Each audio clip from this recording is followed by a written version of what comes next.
ঘরকে মসজিদ বানাইল না। এই জন্য ঘরের ভিতরে নফল নামাজ পড়া উত্তম। দেখবেন সৌদি আরব বা অন্যান্য মিডল কান্ট্রি গুলোতে ইমাম সাহেব জামাতের টাইম একামত শুরু হলে ইমাম সাহেব ঢুকে সালামটা ফিরা আর ইমাম সাহেবকে দেখা যায় না। ঠিক কিনা ঠিক, যারা গিয়েছেন বাইরের দেশে তারা জানেন দেশে আর ইমাম সাহেবকে দেখা যায় না, উনি বাইরে পড়েন। কেন? মসজিদ হচ্ছে ফরজের জন্য, নফলের জন্য ঘর। ফরজ মসজিদ, ফরজ করি আপনি সুন্নত পড়বেন বাসায়, নফলও পড়বেন বাসায়, শুধু ফরজটা পড়বেন মসজিদে। তো বলে হুজুর আমাদের দেশে আপনারা তো প্রথম থেকে গেছেন পর্যন্ত ফরাম থাকেন, মুনাজাত করেন, আমরা কেন করি? আমাদের দেশের অবস্থা অন্য দেশের অবস্থা ভিন্ন। কথা বলেন না ঠিক কিনা? আমাদের দেশে যেগুলা অধিকাংশ 10% ধরে রাখেন, ট্রাক চালায়, বাস চালায়, 10% নামাজ পড়ে, ঠিক নেই? আর 90% ট্রাক চালান, বাস চালান বা অন্যান্য ড্রাইভার গুলা নামাজে ঠিক নেই, কাপড় চোপড়ে ঠিক নেই, ফাঁক পবিত্রতা ঠিক নেই। কেউ লাগলে রাগ করবেন না, যেটা আমরা সচরাচর দেখি। কিন্তু বিদেশের বাড়িতে দেখবেন ট্রাক চালানোর, বাস চালানোর, এই আপনার সিটি কর্পোরেশনের ময়লার গাড়ি চালানো, নামাজের টাইম এসে গাড়িরা রাস্তার পাশে গাছ ধরায় যায়, নামাজটা বিষয় আল্লাহ আকবার, এতে 2 রাকাত 4 রাকাত নামাজ পড়ি, আবার গাড়ি চালানো আছে না নাই? সেই দেশে এই সিস্টেমটা আমাদের দেশে নাই। তো আমি যেটা বলতে চেয়েছিলাম, আমরা কর্মজীবী মানুষ, খেটে খাওয়া মানুষ, গরিব মানুষ, এখন ফরজ এখানে বললাম, সুন্নতের জায়গায় গেলাম, সুন্নত কাপড় গুলি করতে পারি, চাকরি যাবো, এত লং সময় তো আমাদের হাতে নাই। যার দরুন আমরা কি করি, সুন্নত কাপড়গুলো এখানে পড়ি, আমরা একসাথে কাজে চলে যাই, দোকানে চলে যাই, চাকরিতে চলে যাই। তো আপনারা যাদের সম্ভব হয় তারা সুন্নতটা গড়ে ফুটবেন, নফলটা গড়ে ফুটবেন, ফরজটা মসজিদে ফুটবেন। তো আমরা এখন যা নফল করেছি বা জমা, বাসায় গিয়ে রাস্তা পানি গিয়ে জিয়ারত শেষ করে আমরা কি করব, এই কিছু নফল নামাজ পড়ব। 2 রাকাত করি, প্রথম রাকাতে কুলিয়া, 2 রাকাতে কুল আল্লাহ, প্রথম রাকাতে আয়াতুল কুরসি, 2 রাকাতে কুল আল্লাহ, প্রথম রাকাতে ওয়ালাস, 2 রাকাতে কুল আল্লাহ। এভাবে করে কিছু নফল নামাজ পড়বেন, কিছু তওবার নামাজ পড়বেন, কিছু তাজায় হাজাতের নামাজ পড়বেন, করি মুনাজাত করবেন, তসবিহ তাহলিল পড়বেন, যদি পারেন 2-1 পারা, আধা পারা, 1 পৃষ্ঠা কোরআন শরীফ তেলাওয়াত করবেন। কোরআন শরীফ যারা তেলাওয়াত করতে না পারেন তারা হাতে নিয়ে এমনি আর সুবহানাল্লাহ সুবহানাল্লাহ করে আকুল বলেবেন, তারপরে কোরআন তেলাওয়াতের সওয়াব আপনার আমলে যাবে, সুবহানাল্লাহ। তারপরে আপনি 3:30 বাজলে রওনা হয়ে যাবেন, 3:10 এর ভিতর মসজিদে চলে আসবেন। আমরা ইনশাআল্লাহ 3:10 এই তাহাজ্জুদের নামাজ শুরু করব। 4:10 মুনাজাত শেষ করে আপনাদেরকে বিদায় দিব। 5:10 পর্যন্ত আপনি সেহরি খেতে পারবেন। কয়টা 10? 5:10 আপনার খানা পিনা শেষ। 5:10 খানা পিনা শেষ করবেন, 15 ফজরের আযান হবে। কত হয়? 15 ফজরের আযান হবে। 30 আগামীকালের জন্য শুধুমাত্র 5:30 ফজর নামাজের জামাত হবে। আমরা ফজর নামাজের বা জামাত আদায় করে আবার সর্বশেষ মিলাদ কিয়াম মুনাজাত করে আমরা বাসায় যাব ইনশাআল্লাহ। ঘুমাবো আলহামদুলিল্লাহ। আমাদের হাতে সময় আছে আধা ঘন্টা মুনাজাত সহ। এই আধা ঘন্টার ভিতরে কি কথা বলবো গুরুত্ব দিয়ে শুনবেন। এতক্ষণ পর্যন্ত যা কথাগুলো বলছি আপনারা কি রাগ করছেন? না। ভুল হলে আমাকে বলবেন, আমাকে জানাই দিবেন, আমারও ভুল দেখতে পারেন। কিন্তু বড় আফসোসে বলছি, দুঃখে বলছি, জানি যে বলছি হুজুরদের অবস্থা। আমাদের দেশের হুজুরগুলো যদি ঠিক হয়ে যায়, দেশের সব আইন কানুন ঠিক হয়ে যাবে। আমাদের দেশের হুজুরগুলো নীতি কথা ঠিক নেই, জোয়ারের সাথে অন্তরের সাথে মিল নেই, কথা একটা কাজে আরেকটা। 90% মুসলমানের দেশে দেশাধীন হওয়ার পর থেকে আজকে পর্যন্ত কত মুসলমান? 55 বছরে ইসলামী কোন সরকার কোন আলেম ওলামা হাল্লা করতে যাইতে পারছে? সাইদিশারা বলে সাইদিশাব করছে, এরপরে আর কি কোন এরকম কোন আলেম ওলামা যাই পার্লামেন্টে কথা বলছে? আমার তো জানা নাই, আপনারা তো আমার বয়সে বেশি, আপনারা জানতে পারবেন। কেন পারল না? আলেম ওলামারা তারা এক হয়ে সংসদে উঠতে পারত না। এই দেশের আলেম ওলামারা যদি সংসদে উঠে এখন হক্কানি কিতাবি আলেম যদি প্রধানমন্ত্রীর চেয়ারে বসে, দেশে অন্যায় থাকবে, অপরাধ থাকবে? প্রত্যেকটা সেক্টর 90% মুসলমান। ও কথা, যদি 90% হিন্দু হয়ে 10% মুসলমান হইতো, যেমন ইন্ডিয়াতে যেগুলো আছে মুসলমান, তারা তাদের অবস্থায় আছে। কিন্তু এই দেশ 90% মুসলমানের দেশ, নামাজের টাইমে নামাজ নাই, রোজার টাইমে রোজা নাই, ইবাদতের টাইমে ইবাদত নাই। দেশে আইন করিবেন না, প্রত্যেকটা দল, প্রত্যেকটা প্রতিষ্ঠান একটা আমাদের প্রতিদিন জোর নামাজের জামাত হবে, পুরো 1টা থেকে 1টা পর্যন্ত, সোয়া 1টা পর্যন্ত নামাজের এই সময় থাকবে। যত মুসলমান আছে যে যেখানে থাকবে, নামাজের টাইম হলে সবকিছু বন্ধ করে দিয়ে নামাজ পড়তে হবে। কথা বলেন না? এই আইনটা আমাদের দেশে এখনো কেউ বাস্তবায়ন করতে পারে নাই, ভবিষ্যতে পারবে বলে আমার মনে হয় না। কি জন্য মনে হইতেছে না? ওই যে বললাম, আলেম ওলামার গুতাগুতি, সাধারণ বিষয় নিয়ে গুতাগুতি।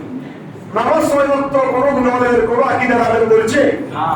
রোজা 2 মাস কোনো আলেম বলেছে? হজ জীবনে 5 বার ফরজ কোনো আলেম বলেছে? কালেমা 10টা কেউ কোনো আলেম বলেছে? ফরজ নিয়ে কোনো দ্বিধাদ্বন্দ্ব নাই, সুন্নত নিয়ে কোনো দ্বিধাদ্বন্দ্ব নাই, নফল মুস্তাহাব নিয়ে মুস্তাহাব নিয়ে দ্বিধাদ্বন্দ্ব গুতাগুতি আলেম ওলামার ভিতর দ্বন্দ্ব, যার কারণে সাধারণ মানুষ বিদ্যার্থী। এই জন্য এত দুঃখের সহিত বললাম, কেউ রাগ করবেন না, আমার ভুল হলে আমাকে বলে দিবেন। আজকের রাত্রের ফজিলত হচ্ছে, আল্লাহ রাসূল সাল্লাল্লাহু আলাইহি ওয়াসাল্লাম বলেছেন, ইন্নাল্লাহা ইয়াফু লিজামি উম্মতি মুহাম্মাদিন সাল্লাল্লাহু আলাইহি ওয়াসাল্লাম সাবআতা নফর। আজকের এই রাত্রিতে আল্লাহ সব বান্দা-বান্দীকে মাফ করে দিবে। আগে বলেন আলহামদুলিল্লাহ, আলহামদুলিল্লাহ। আরো জোরে বলেন আলহামদুলিল্লাহ। আচ্ছা, আল্লাহ যে মাফ করে দিবে বলছে, এটা তো আমরা খুশি না বেজার? খুশি। আল্লাহ আজকের রাত্রিতে আল্লাহ সবাইকে ইল্লা ইল্লা হচ্ছে হুরুফে ইস্তিসনা, নাকে হা করার জন্য আল্লাহ রাব্বুল আলামিন কোরআন এবং হাদিসের মধ্যে ইল্লা ব্যবহার করেছেন। ইল্লা মানে ব্যতীত, ইল্লা মানে ছাড়া, আলিফ লাম লাম ইল্লা। এই ইল্লা আল্লাহ রাসূল ব্যবহার করেছেন ইল্লা সাবআতা নাফর, তবে 7 ধরনের ব্যক্তিকে আল্লাহ এই রাত্রিতে মাফ করবে না। কয় ধরনের ব্যক্তি? আমি এটা একটা হাদিস, অন্য আরো কিছু হাদিস রিসার্চ করে আমি পেয়েছি অসংখ্য গুনাহগার ব্যক্তিকে আল্লাহ এই রাত্রিতে মাফ করবে না। আমি সংক্ষেপে আপনাদের সম্মুখে ওই 7 ধরনের বা 12 ধরনের 15 ধরনের ব্যক্তিগুলা সম্পর্কে একটু জানাই দিব। তো জানলে আমাদের লাভ আছে না ক্ষতি আছে? সবাই লাভ আছে না ক্ষতি আছে? নাম কি জানেননি? প্রশ্ন যদি আজকে পরীক্ষা হবে, কালকে যদি ছেলেকে প্রশ্ন দিয়ে দিই ক্লাসে, নাসি পরীক্ষা দিব, ঠিক না? পাস করে ফেলবে। আর যদি বলছে মোটামুটি বলি আছি কিন্তু কোনো ভাই হিন্দু নষ্ট করছো, তাহলে এটা কাফি ও আজি কবুতর প্রশ্ন আইয়ে পারি না পারি, ঠিক না? অনুরূপ ভাবে আল্লাহ রাসূল জানাই দিচ্ছে এই ধরনের লোকগুলোকে আল্লাহ মাফ করবে না, তবে মাফ করবে ইল্লা তাওবা। তওবা করে যদি বান্দা এই গুনাহগুলো থেকে সরে আসে, তাহলে আল্লাহ এই গুনাহগার ব্যক্তিদেরকে আল্লাহ আজকে রাতে মাফ করে দিবে। আলহামদুলিল্লাহ, আলহামদুলিল্লাহ। খুশি না বেজার? খুশি। মাফ করবে না ঠিক, ইল্লা, তবে আল্লাহ মাফ করবে তওবা করলে। গুনাহ যত বড় হোক না কেন আল্লাহ কি করে দিবে? মাফ করে দিবে। এক নম্বর হচ্ছে সাহেব, জাদুকর। এটা আপনারা জানেন, আমি সংক্ষেপে বলে শেষ করবো। যারা জাদু করে, সিহর করে, সিহর যারা করে, জাদুকর, তাদেরকে আল্লাহ কি করবে না আজকের রাত্রিতে? মাফ করবে না। তো সিহর তো কোনো হুজুরে করে না, কোনো হক্কানি আলেমে কোনো ব্যক্তির জন্য টাকার বিনিময়ে সিহর জাদু করবেন। আমাকে যদি আপনি 1 লক্ষ টাকা দেন, আমি সাধারণত তকবীর করে চুপচাপ, কিন্তু আমাকে যদি আপনি 1 কোটি টাকা দেন, আমি কারোর জন্য জাদু করে কাউকে ক্ষতি করবো না। এটা আমার ঈমান আকীদা বলে না। আমি যদি শেয়ার করতে হয় আপনার জন্য, প্রথমে আমার ঈমান থেকে আমাকে সরিয়ে আসতে হবে। যেরকম নাউজুবিল্লাহ, তাহলে তো আমি বেঈমান হয়ে যাব। কি হয়ে যাব? আমার টাকা পয়সার দাম কি বেঈমান হয়ে গেলে? কথা বুঝতে পারছি না। এই সাহেব যারা জাদু করে, তাদের ঈমান থাকে, তারা কুফরি কালাম করে, তারা কুল হুয়াল্লাহ শরীফকে উল্টায় লেখে, আপনার নাম লেখে, আপনার মা বাবার নাম লেখে, যদি ব্যাংকের ভিতরে ঢুকায় দেওয়া যায়, ওই ব্যাংকটা যখন মারা যাবে আপনি তখন মারা যাবেন। এটা আপনার জন্য শেয়ার করা। আপনার খাতা পিঠা বন্ধ হয়ে যাবে, খাইলে এখানে পান করে যাবে, আপনার কাছে অস্থির অস্থির লাগবে, আপনি অসুস্থ হয়ে যাবেন। এগুলো শেয়ারের আলামত, জাদু বান্ধবরা এরা যারা করে। তো আমাদের দেশে অশিক্ষিত এলাকায় কিছু মহিলা আছে, কিছু পুরুষ আছে যারা মুসলমান বটে কিন্তু ইমানকে কি করি হবে। তারা যায় কার কাছে জানেননি? আর মতো ইমাম সাহেবের কাছে আসতো না, তারা যায় বামতের কাছে। ওই কি আগে যায়, তো কি আগে গেলে ইতে পয়সায় সম্পর্ক করে আমুডুম বড়ডুম লেখি টাকা পয়সা নিয়ে বান মারে যায় বান্দর বন পাহাড়ি অঞ্চলে সাকবার কাছে, মারবার কাছে, বামতের কাছে সেহের করে। এগুলো দ্বারা মানুষকে ক্ষতি করে।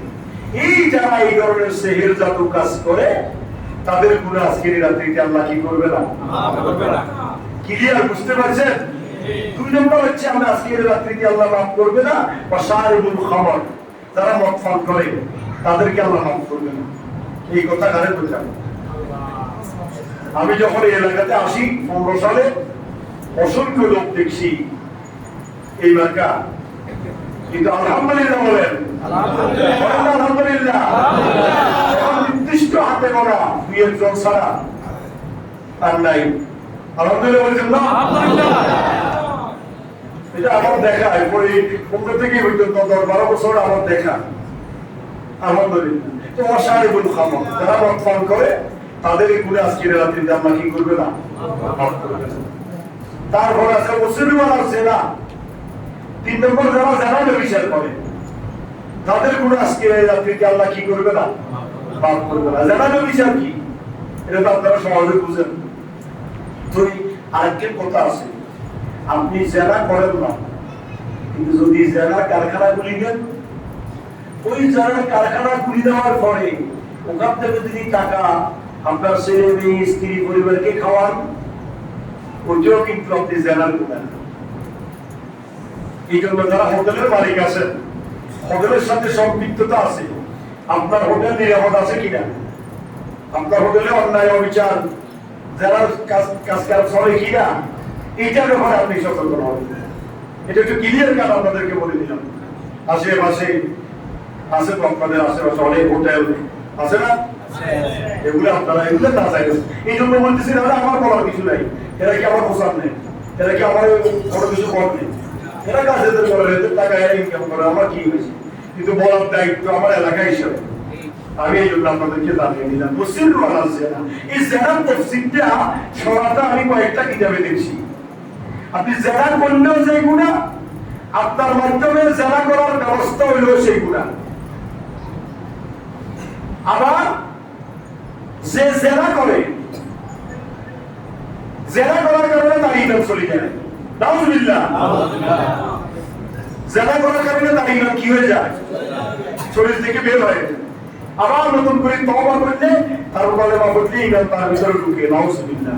এই সূরা নূর, আল্লাহর পাড়ায় সূরা নূর আপনাদের সামনে আলোচনা করছিলাম, মনে আছে কিনা জানি না। 18 পাড়ায় সূরা নূর, কোরআন শরীফে 18 পাড়ায় সূরা নূর।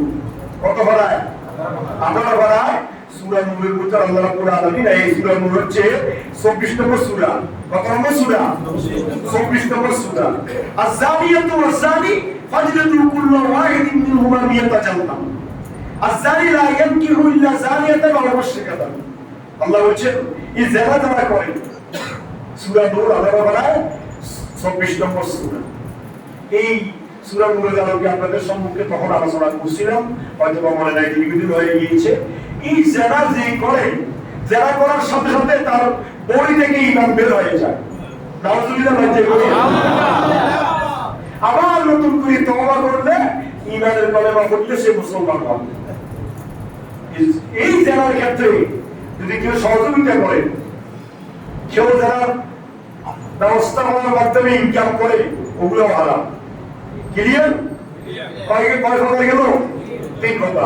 4 কথা হচ্ছে কাতিউর রহিম, আত্মীয়তা সম্পর্ক ছিন্নকারী। আত্মীয়তা সম্পর্ক ছিন্নকারী, এটা এই ব্যাপারে একটু পড়া হবে। লা ইয়াদখুলুল জান্নাতা কাতিউর রহিম, কামা ক্বালা আলাইহিস সালাতু ওয়াসসালাম। আল্লাহ রাসূল সাল্লাল্লাহু আলাইহি বলছেন যে আল্লাহ রাসূল সাল্লাল্লাহু আলাইহি বলছেন ওই ব্যক্তি জান্নাতে যাবে না যে আত্মীয়তা সম্পর্ক ছিন্ন করে। এই জন্য আত্মীয়তা সম্পর্ক বজায় রাখবেন, বোনের হক বোনকে দিবেন। এখন বোনের সম্পত্তি বোনের হয়ে গেছে বিদায়, বোনের লোক আর কথাবার্তা বন্ধ করে দিবেন। বোনকে খানা পিনা খাওয়ানো, মেহমানদারি করানো, লাইন করানো বন্ধ করে দিবেন। সেটাও আপনি ভুলে যাবেন, সেটা আপনি কি হবে? বোনের সম্পত্তি বলে নিয়ে যাবে, আপনি মা হিসেবে তাকে দেখার দায়িত্ব। দেখবেন, আসলে করবেন, হাতিয়ে দিবেন, নিবেন, সুবিধা অসুবিধা সব করবেন। খালা, বাবা, ফুফু, যেখানে তো ভাই, সাথে ভাই, রক্তের সম্পর্ক, আত্মীয় স্বজন, তাদের খোঁজ খবর নিবেন, আসা যাওয়া করবেন। আপনাকে অন্যায় করো, আপনি সেটা মাথায় রাখবেন না, আপনি আপনার গতিতে থাকবেন, দেখাশোনা করবেন। তাহলে আপনি আত্মীয়তা সম্পর্ক রক্ষা করলেন, আপনি জান্নাতে যাওয়ার নিশ্চয়তা আছে আমাদের। ফাসতাবার আকুলিল ওয়ালিদাইন, মাতা পিতার অবাধ্য সন্তান যারা মা বাবার সাথে বেয়াদবি করে, মা বাবার কথা শুনে না, মা বাবাকে গালিগালাজ করে, মা বাবাকে মারধর করে, মা বাবাকে খানা পিনা দেয় না, মা বাবার চিকিৎসা, বাসস্থান, অন্য বস্ত্রের ব্যবস্থা দেয় না, তাদের তো আজকের রাত্রিতে কবুল হবে। আমরা একের সৌদি আরব একবারে দামি মুসল্লা আনি, একের নামাজে গাড়াই পোয়াল গালা করে দিলে কাম হইতো। যতক্ষণ পর্যন্ত আপনার মা বাবা আপনার উপর খুশি থাকবে, রেজা রাব্বি রেজা আল ওয়ালিদ, সাখাত রাব্বি সাখাত আল ওয়ালিদ। মাতা পিতার সন্তুষ্টিতে আল্লাহ সন্তুষ্টি, মাতা পিতার অসন্তুষ্টিতে আল্লাহ অসন্তুষ্টি। নাউযুবিল্লাহ। মাতা পিতাকে অসন্তুষ্টি করার কোনো সুযোগ নাই। আল্লাহর ভাইতে হইলে, রাসূলের ভাইতে হইলে আগে মা বাবার ভাইতে হইলে। মা বাবা খুশি, আল্লাহ রাসূল তোমার হাতের নাগালে। মা বাবা নারাজ, আল্লাহ রাসূল তোমার হাতের নাগালের বাইরে। কথা বুঝতে পারছি? এবার আপনারা চিন্তা করেন, বলে মা বাবার খবর লন, বলে লন না। যারা লন না তারা আজকের দিকে লইবেন, মা বাবার সাথে রাখবেন। আপনি যে রুমে থাকেন মারে এই রুমে রাখবেন। মা শীতের ভিতরে গেলাম, করে শীতের ভিতরে খেলাঘাতি বুঝলাম, আর আপনি এটা 10 টাকা আমার ঘরে 1 কোটি টাকা দামের ফেলাতে এবারে বুইয়ান কখন লই বুঝলাম তোমার কবলে বলে কবলে তো ও মার মানে টিয়া দিতে হতো মাস কেমন টিয়া হারাই দিত বিকাশে, যদি 800-1000 হারাই দেন শেষ। মনে রাখবেন, মা বাবা এমন না খাইলেও রপ্তানি করবে না। শ্বশুর শাশুড়ি একদিন 2 দিন 3 দিন কিন্তু তরকারি নাও কিনেন, মাছ নাও কিনেন, গোস্ত নাও কিনেন, দেখছেন এত দূর নাও কিছু তো নাও কিনেন। আর মা যদি মাছকে মাছ মারে মাসা আনি রাখি, যদি 3 দিন আর 7 দিন সবজি দিয়ে বাদ দেন, তারপরে কইতো যে কিনে মাছ তরকারি দেওয়া না কথা বলতো বহুত তো যারা তো কিছু বলি। আমার প্রায় 10-11 বছর এখানে কেন আল্লাহ যা করেছি, প্রথমে এখানে চোখে দেখতো না, হোশ জ্ঞান ঠিক ছিল না, খাওয়াইতে গেলে তুই কে চলে, আগে জিজ্ঞাসা করছো তুই, এখন তুই কে চলে, এই কথা কই আর কেউ নাই। বলবো খাইলেও কি খাইলেও কি 24 ঘন্টা বাইরে তুই ঘরে যাইতে হবে। কথা বল না, ঠিক না? এই নিয়ম যারা হারাই ফেলছেন, তারা যদি আল্লাহ বুঝবে না, এখন বুঝবে না কি মা দাঁত থাকতে তাদের বড় মতো বুঝেন নাই, এই জন্য মা বাবার খেদমত করবেন। মনে রাখবেন, আল্লাহ আমাদেরকে তৌফিক দান করবে। আমি 6 নম্বর নাম্বার সবরকুর, যারা সবরকুরি করে, সামনে একটা পিছনে আরেকটা, সামনে বন্ধু আসলে কেন সব আসতে পারে, আগে বলতে হয় না হয় এ সবরকুর, সামনে যেমন পিছনে তেমন, সেটা ইমানদারি। আপনি আমাকে দেখতে পারেন না, আমার দিকে তাকাইও না, সালাম দূরের কথা, ওরা দেখতে পারি না ওই স্বভাবের কারণে। সামনে দেখলে যেমন রুজু করে পিছনে বদনামি করবেন, সেটা সবরকুরি নাম্মা।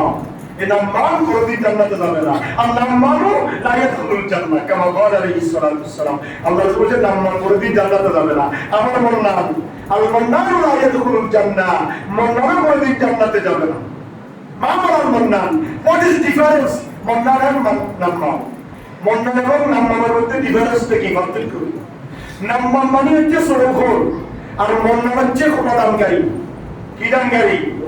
উপকার করি খোটা দে না, দেখি দে না, খাওয়াই খোটা দে, উপকার করি খোটা দে। এই খোটা দানকারী জান্নাতে যাবে না। আর সফরকারী জান্নাতে যাবে না। সুতরাং এই দুর্ঘটনা থেকে আমাদেরকে মুক্তি দেখতে হবে। তারপরে আল মুসাইরুল্লাযী লা ইয়াতাকাল্লামু ফাওকা সালাসাতি আইয়াম, একজন মুসলমান 3 দিন কথাবার্তা না বললে এটা 3 দিনের অতিরিক্ত কথা বলা বন্ধ করা যাবে না। রাত করে 1 দিন 2 দিন সর্বোচ্চ 3 দিন কথা না বলতে পারলে চতুর্থ দিন দেখি আসসালামু আলাইকুম করে সালাম দিয়ে কথা বলেন। গেল আল বখিল, ওই যে বললাম কঞ্জুস, কম করলে মিস করলে হাতের হাতে কি হারিয়ে যাবে না, এরকম আছে না? আছে, বলে আছে, এরকম হওয়া যাবে না। আল্লাহ আপনাকে যা দিয়েছে এরকম আপনাকে খরচ করতে হবে। এতিম মিসকিন অসহায় গরিব দুঃখী আলেম ওলামা মাদ্রাসা মসজিদ সবার জন্য আপনাকে অকাতরে খরচ করতে হবে। যা আছে তা আজকে আছে, আপনি আজকে খরচ করবেন, কালকে শেষ, খরচ করবেন না, দান করবেন না। আমি তো রমজান আসলে বলি, সামনে রমজান আসলে আমার সভাপতি হিসাবে বলবো, আপনাদেরকে বলি যে গোটা মাসে গোটা বছরে আপনি হিসাব করেন না। আমি এই গোটা বছর নামাজ পড়ি মসজিদে, হাফেজ ইমাম আলেম ওলামার পিছনে আমি গোটা মাসে 100 টাকা করে দিই, প্রতি মাসে 100 টাকা। তাহলে 12 মাসে আমি রমজান আসলে 1200 টাকা রমজান দিব। আপনি কি এটা চিন্তা করেন না আমি কি 1200 টাকার মানুষ নয়? আমি গোটা বছরে 1200 টাকা মসজিদে ইমাম মুয়াজ্জিন আলেম ওলামাদের দিতে পারি না? আমি যে প্রতি মাসে এই নামাজ পড়তেছি এতগুলো আলেম ওলামার পিছনে গোটা বছর, আমি কয় যে তাদেরকে দিলাম না। এই চিন্তা তো আপনি করেন না। ও রমজান এসে 200 টাকা 300 টাকা ধরাই দেয়, কমিটি খুঁজতে আরো বিভিন্ন কথা করে আছে না? এটা হওয়া যাবে না। কোনো ক্ষেত্রে মহারতি করার জন্য উকিলকে আল্লাহ পছন্দ করেন। আর মুকুল আদমফুল্লাহ ওলাউকানা আবেদান, আপনি সারাদিন ইবাদত করেন কিন্তু আপনার কাছে মহারতি আছে, আপনি আল্লাহ দুশমন। হাদিস শরীফ কি বলেন না? হাদিস শরীফ। আর as-সাখিয়ু হাবিবুল্লাহ ওলাউকানা ফাসিকান, আর জিবা কদর দান করে সখী, তবে ইবাদত কম করে, ইবাদত বেশি করতে পারে না। আল্লাহ বলে ইয়ার বন্ধু, সুবহানাল্লাহ সুবহানাল্লাহ। এটা মনে রাখতে হবে হাদিস শরীফ। তারপরে আকালের রেবা, যারা সুদ খায়, এই ব্যাপারে আপনারা সবাই জানেন, সুদের লেনদেন থেকে যতটুকু সম্ভব খরচ করবেন। একবার 100% খরচ করতে পারতেন না, এটা আমাদের জানি কোনো আলের বড় পক্ষে সম্ভব নয়। আমরা ব্যাংকে লেনদেন করে টাকা রাখি, টাকা উঠাই, এই সেখানে সুদ আছে, সুদ ছাড়া কোনো কিছু নাই। বাংলাদেশের প্রত্যেকটা অন্তরের সুদ, শুধু 2-1জনকে আমরা চিহ্নিত করি, বকাঝকা করি, অমুক সুদ খায়, অমুক সুদ খায়। সুদ খায় বেশ করে সবাই খায়, বাঁচতে বোঝা যায় সুদ করে খায় বলে নগান। সুতরাং সুদ থেকে যতটুকু সম্ভব ফরেজ করবেন, সুদ থেকে দূরে থাকার চেষ্টা করবেন। যদি আপনার এতটুকু এবিলিটি থাকে, আপনি 10 লাখ টাকা ব্যাংকে রাখছেন, আপনাকে ব্যাংকে টাকা রাখা ওখান থেকে দিলে এটা সুদ হবে এমন কিছু নয়। মানে কেন এই কথা হঠাৎ করে আপনি বললেন? এই কথা এই জন্য বললাম, ব্যাংক আমার টাকাগুলোকে লকারের ভিতরে তাড়াতাড়ি রাখে না। কথা বলেন, লকারের ভিতরে তাড়াতাড়ি রাখে না, প্রতিদিন চেষ্টা করতেছে, ঘুরেতেছে। ওরা যদি 1 টাকা পাইলে এটাকে 10 টাকা কেমনে করবে, এই প্রসেসটা আছে। আপনার টাকা ওরা তো বলতেছে আপনাকে আমি 100% দিয়ে দিচ্ছি, ওরা বলতেছে আপনার টাকা আমি খাটাইয়ে তোর মধ্যে আপনাকে আমি 10% দিচ্ছি, 8% দিচ্ছি। লাখে 800 টাকা, 750 টাকা, বাকি টাকা আমি আমার স্টাফ খরচ, এই খরচ, এই খরচ। দেখেন না বিভিন্ন ব্যাংকে বছর টাকার হিসাবে 1 কোটি টাকা তাদের বিনিয়োগ হয়েছে, কেমন হয়েছে আপনার টাকা দিয়েছে, তাহলে ওগুলো একটা সুদ হবে। এগুলো একটু হিসাব কিতাব করে চলবে। তারপরে ইয়ামসিবিল গীবত, গীবত থেকে দূরে থাকবেন। যারা গীবত করে তাদের ইবাদত কবুল হবে না, আজকের দোয়া কবুল হবে না। আকালুর রাশি ওয়াল মুরতাশি কিলাহুমা ফিন্নার, যারা ঘুষ খায় এবং ঘুষ দেয় তারাও জাহান্নামী, তাদের দোয়া আজকের রাত্রিতে কবুল হবে না। তারপরে আল কাযিব, যারা মিথ্যা কথা বলে কথায় কথায়, তাদের দোয়া আজকের রাত্রিতে কবুল হবে না। আকালুল মালুল ইয়তীম, যারা ইতিমের সম্পদ অন্যায়ভাবে জুলুম করে খায়, তাদের দোয়া আজকের রাত্রিতে কবুল হবে না। ভাই মারা গেছে, বাতি এর 917 করে বুঝাইবি, বা এই সম্পদ বাতি বাই বুঝাইছি, বাতি যে টিম তাদের হাত বলে কোনো করে তাদেরকে নড়িয়া বুঝে দিছে, নিজে 1000 টাকা আগে দিছে। এরকম আছে না নাই? কথা কি বুঝা যায়? এরকম করা যাবে না। বাইরে হক পাইকে দিতে হবে, এতিমের হক এতিমকে। ভাই মারা গেছে, তারা এখন এতিম হয়ে গিয়েছে, ফাইলে তাদের লালন পালন করবেন, দেখাশোনা করবেন, পড়ার পোষণ সবকিছু আপনি ব্যবস্থা করে দিবেন, তাদের টাকা তাদেরকে দিয়ে দিবেন। আর না পাইলে তাদের থেকে খাবার নিয়োগ করবেন না, এটা হারাম। তারপরে আমানতের খেয়ানত করা, আমানতের খেয়ানত মানে যারা আমানত আপনার কাছে রাখে, এই আমানতগুলো খেয়ানত করা যাবে না। কথাও আমানত। কেউ যদি আপনাকে একটা কথা আমানত রাখে, ভাই এই কথাটা বলছি কাউকে বলিয়েন না, একে এমন আপনার সাথে তার সাথে যদি কোনোদিন দ্বিধাদ্বন্দ্ব হয়, পরের দিন যদি কই দেন তোরে ইয়ে করিয়ে, তাহলে এটা আমানতের কি হবে? শুধু টাকা রাখছেন বা নির্মাণটা খেয়ালত নয়, কথাও আমানত। কথাও কি এই ধরনের গুণা, তাস খেলা, দাবা খেলা, যেগুলো হার জিত আছে, জুয়া খেলার মতো, এগুলো হারাম। তারা এই ধরনের খেলা গেমই খেলেন, তাদের তো আজকের রাত্রিতে কি হবে না? কবুল হবে না। এই সমস্ত অপরাধ করতে যা বুঝায়, অপরাধ আজকের রাত্রিতে কবুল হবে না। অপরাধের দোয়া তবে ইল্লা তওবা, একমাত্র তওবা করলে আল্লাহ রাব্বুল আলামিন মাফ করে দিবেন। সুবহানাল্লাহ।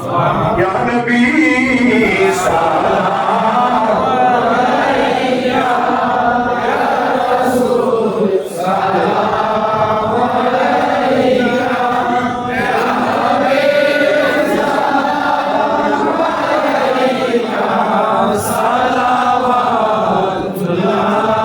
আলাইহি।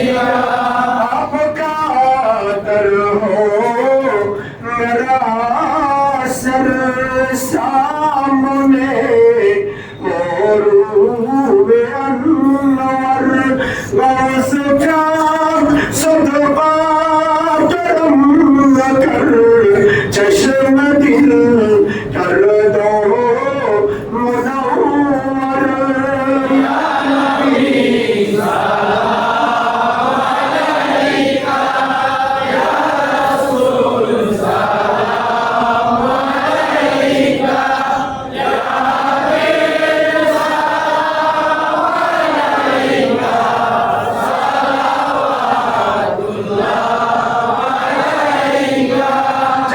कर काफी सहारा ले लिया हैदर तुम्हारा, खल्क़ के वारिस खुदारा लो सलाम अब तो हमारा।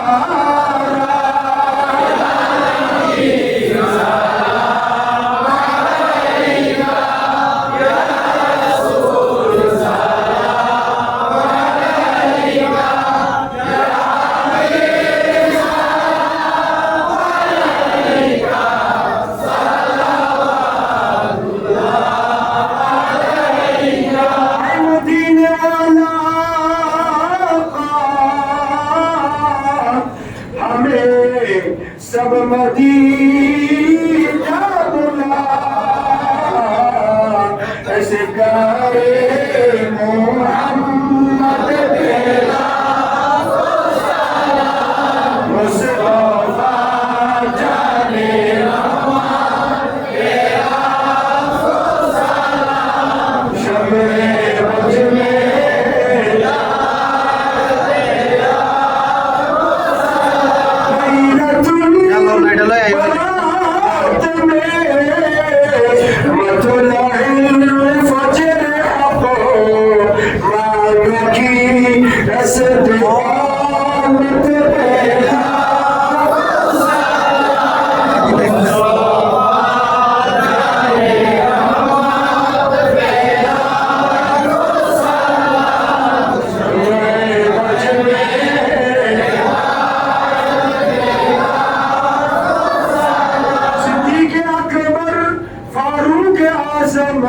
उस्मान अली मुर्तजा आले नबी औलाद अली इमाम अली मकाम शहीद शाहे शहादत बेला मुस्तफा जाने रहमान बेला शमे बज में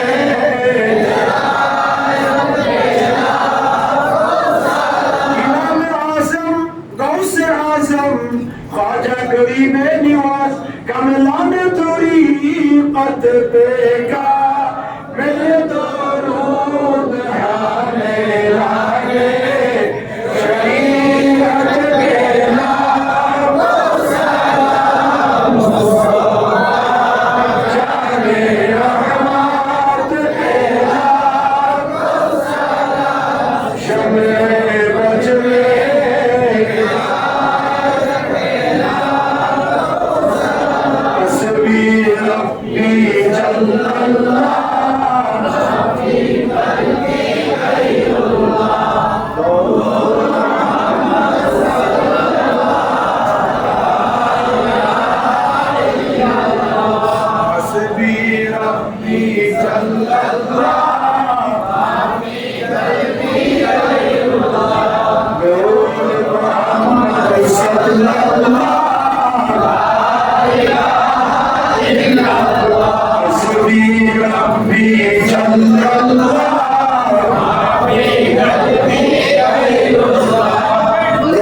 जन्नत दुआन मन अलैना बिल गुफरान अल्लाह अल्लाह अल्लाह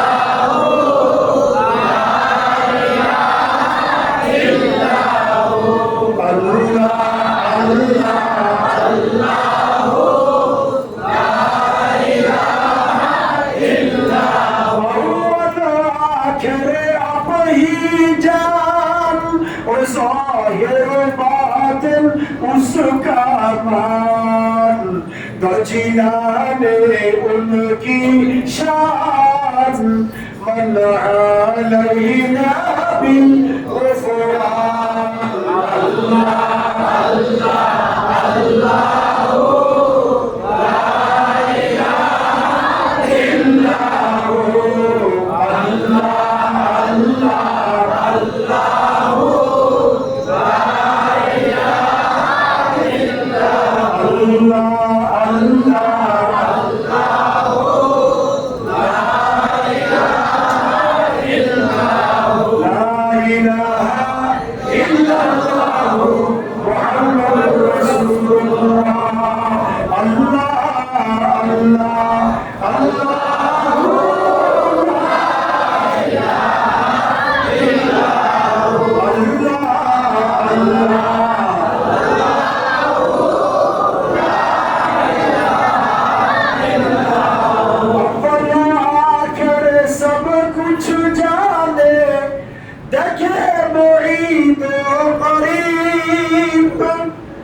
गायब की खबरी देने वाला अल्लाह का प्यारा हबीब नबी जी अल्लाह अल्लाह अल्लाह ला इलाहा इल्लल्लाह अल्लाह अल्लाह अल्लाह ला इलाहा इल्लल्लाह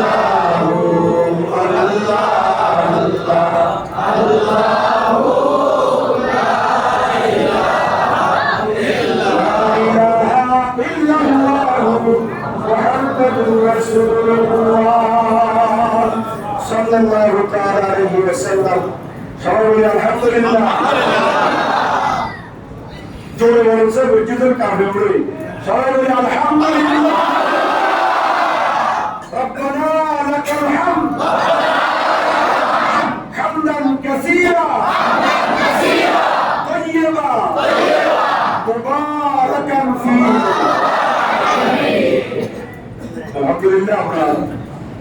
তওবার সময়। কিসের সময়? তওবার সময়। আমরা এখন তওবা করেই মুনাজাত। 10টা বলছি, 10টা, ঠিক আছে? এখন মুনাজাত করতে 2-5 মিনিট যা লাগে। আমরা এখন তওবা করবো। গুনাহ করি না এমন কেউ আছে নাকি? হাত তুলে গুনাহ নাই, হাত তুলে চাই করবো আসলে আল্লাহর বান্দা তারা বিশ্বে পালন করিল। তাহলে আমরা সবাই গুনাহগার, সবাই কি তওবা করবো। আল্লাহ আজকে রাত্রে তুমি মাফ করে দিলে করিল, আর মাফ করে দিল, আর ভবিষ্যতে আপনার করতে হবে, গুনাহ করতে হবে। ঠিক আছে? আমরা দোয়া করবো সবার জন্য। সবাই দোয়ার হকদার। এই আমাদের সামনে যে আপনারা তাবারুক দেখতে পাচ্ছেন, এই তাবারুকগুলো আমাদের মসজিদ পরিচালনা পরিষদের সকল সদস্যরা এবং সমাজ কল্যাণ পরিষদের সকল সদস্য এবং এলাকার কয়েকজন ভাই মিলে ওনারা এই তাবারুকের ব্যবস্থা করেছেন। ওনাদের সার্বিক কল্যাণের জন্য আমরা দোয়া করব।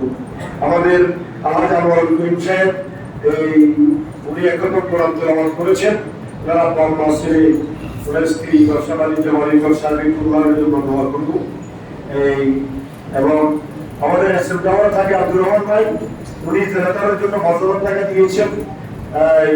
তারপরে আমাদের নির্মল তালুকদার আমাদের জামাই আছে এখানে, ওনার মাঠফরাতের জন্য দোয়া করবো।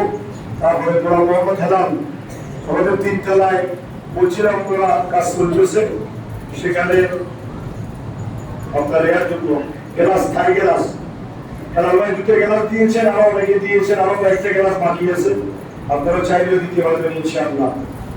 তারপরে আবুল কালাম আবু সাহেব, বন্ধু রহমান সাহেব, দেওয়ালা বেগম, তাদের মানফরাতের জন্য এবং ওনার পরিবারের সকল সদস্যের জন্য দোয়া। রাজাবন্দেসা এবং ইসাকিয়া ওনাদের ব্যয়জ্ঞানের বলে আপন সকলের জন্য দোয়া। আল্লাহ সাহেব তার পরিবারের জন্য দোয়া, জাহিদুল চৌধুরীর জন্য দোয়া, আর বাইরে বসে শিবুল সাহেব ওনার পরিবারের জন্য দোয়া। আমরা দোয়া সওয়াল করছেন এখানে, আপনারা সবাইকে দোয়া করা হবে ইনশাআল্লাহ। আপনারা আমার জন্য দোয়া করবেন। আমি তো সবসময় আপনার জন্য দোয়া করি না, আমার জন্য তো কেউ দোয়া করবে না, এই জন্য আমি দোয়া চাইতেছি। আমার জন্য দোয়া করবেন, সুস্থতা নিয়ে আমাদের জন্য দোয়া করবেন। তারপরে আমাদের আলমগীর নাহিদ সাহেব ওনার পরিবারের জন্য, ছেলেদের জন্য, ব্যবসায় কাজের জন্য, আরো যারা দোয়া সওয়াল করেছেন আমরা সকলের জন্য দোয়া করবো। দোয়ার আমরা হচ্ছে দুর্গাময় বসা, দোয়ার আবার কাজে হচ্ছে আল্লাহর দরবারে গায়ে মনোভাব দরদ সুরে প্রকাশ করা। আমরা এগুলো করবো, আমরা এবার দোয়া করবো। আমার মুখে সবাই বলেন, চক্ষু বন্ধ রাখবেন আর নিজের গুণাগুলোকে স্মরণ করবেন। শুধু গুণা স্মরণ করলেই তো, গুণা স্মরণ করলে খোদা শয়তানের কুমন্ত্রণা করি, গুণা হইব নাই। এখন লাইলাতুল বরাতে মাফ চাইতে খোদা, ভবিষ্যতে তো না করি, মাফ করে দাও, এভাবে ব্যবহার করিব। যখন আমি শুনে করতে খাইয়ে দিতে আমার ধৈর্য পাঠিয়ে তোমার করিব, আমি বসে বেজে বেজে আমার খাবো, এখন তোমার করিব। বলে তো গেলে তো আল্লাহ হচ্ছে মাকারু মাকার আল্লাহ, আল্লাহু খায়রুল মাকিরিন। দেখেন ওই তুই যখন মকরবাজি করো, পরবর্তী আর মকরবাজি আরো পড়াবো। সুতরাং মকরবাজি গুলোর কোনো সুযোগ নেই, অন্তর্গত জানে কে? আর খেয়াল করি কি জন্য করতেছি, এটা জানে কে? সুতরাং পর্যন্ত করবো আস্তাগফিরুল্লাহ রাব্বি মিন কুল্লি যামবিন ওয়া আতুবু ইলাইহি লা হাওলা ওয়ালা কুওয়াতা ইল্লা বিল্লাহিল আলিয়্যিল আযীম। আল্লাহুম্মা আনতা রাব্বি লা ইলাহা ইল্লা আনতা খালাকতানি ওয়া আনা আবদুকা ওয়া আনা আলা আহাদিকা ওয়া ওয়া'দিকা واستطعت أعوذ بك من شر ما صنعت أبو لك بنعمتك علي وأبو لك بذنبي فاغفر لي فإنه لا يغفر الذنوب إلا أنت. توبة يا ربي، توبة يا الله، توبة يا رب.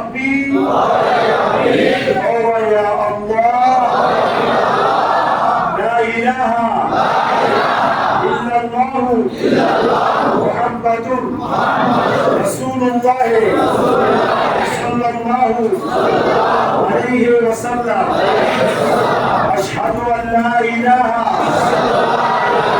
إلا الله وحده لا شريك له وأشهد أن محمدا عبده ورسوله سبحان الله والحمد لله ولا إله إلا الله والله أكبر ولا حول ولا قوة إلا بالله العلي العظيم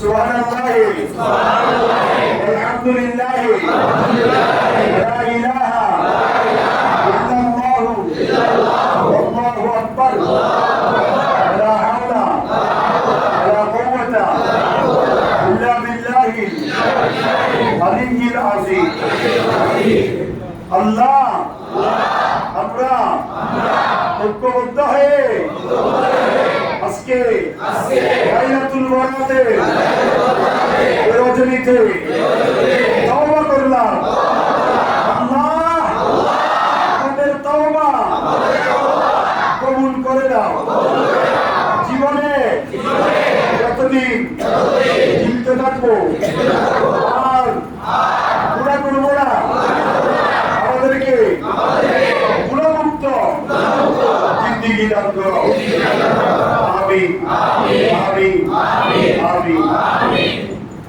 বললাম এবার আমরা মোনাজাত করব। এই সমাজ প্রতিষ্ঠিত হওয়ার পর থেকে আজকে পর্যন্ত এলাকার সমাজপতি, মসজিদ কমিটি, সমাজ কমিটি, মসজিদের মুসল্লি যারা এই এলাকাবাসী ছিলেন, যারা অবস্থান আছে সকলের মাগফিরাতের জন্য, ওনাদের পূর্বপুরুষ পুরাতন মন্ত্রীরা জানা আছে তাদের মাগফিরাতের জন্য, আমরা যারা এলাকাতে বসবাস করি মুসল্লি আছি আমাদের সার্বিক কল্যাণের জন্য, আমাদের মা বাবা যারা দেখভাল করেছে তাদের মাগফিরাতের জন্য, ইতিপূর্বে আপনারা জেনারেটরের জন্য কত যুবা তারা যুবার আজকে সহ যারা 1 টাকা 10 টাকা 100 টাকা 1000 টাকা দিয়েছেন সকলের সার্বিক কল্যাণের জন্য দোয়া করবো হবে। শুধু জেনারেটর নয়, আপনাদের সার্বিক বদায়িত্বতা আলহামদুলিল্লাহ রোজিক রোগ হয়ে আছে, ভবিষ্যতে আরো হবে। তো আপনারা দিচ্ছেন, আপনারা দিতে পারেন, আপনাদের সবার জন্য দোয়া করা হবে। তারপরে সবাই সুস্থতার জন্য, সমাজের উন্নতির জন্য দোয়া করব। আমাদের সামনে অত্যন্ত মুখ্য একটা সময় আগামী 12 তারিখ, কথা বলে ঠিক কিনা? আমরা সবাই শান্তি চাই, সবাই কি চাই? শান্তি চাই, ইসলাম চাই, কোরআন সুন্নাহ চাই। সুতরাং কোরআন এবং সুন্নাহ মোতাবেক জনগণের দরদি হয়ে, দেশের দেশপ্রেমিক হয়ে যারা দেশ পরিচালনা করবে তারা যেন আমাদের সমাজের কর্ণধার হয়, দেশের কর্ণধার হয়, দেশের ফিনান্সিয়ারে যেন বুঝতে পারে। এই জন্য আমরা দোয়া করি। অনেকেই দল করে না জানি না, সব দল করি, আমি সব দলের মানুষ, এই কারণে আমি দোয়া করতেছি আল্লাহ যেন ইসলামের হককে জয়দান করে। আমি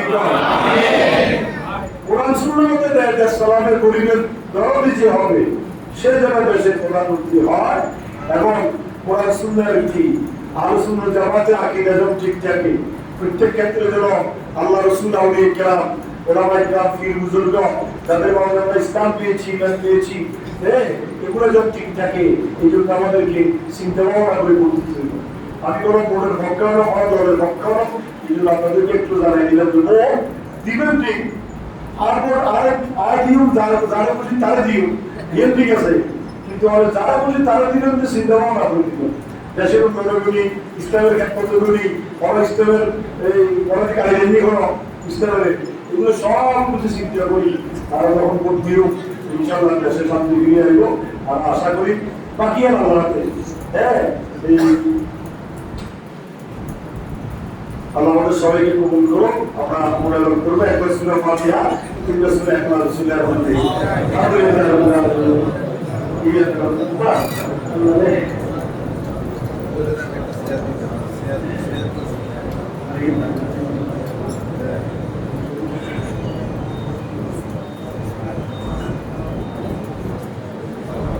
اللهم صل على سيدنا محمد وعلى ال سيدنا محمد. اللهم صل على سيدنا محمد.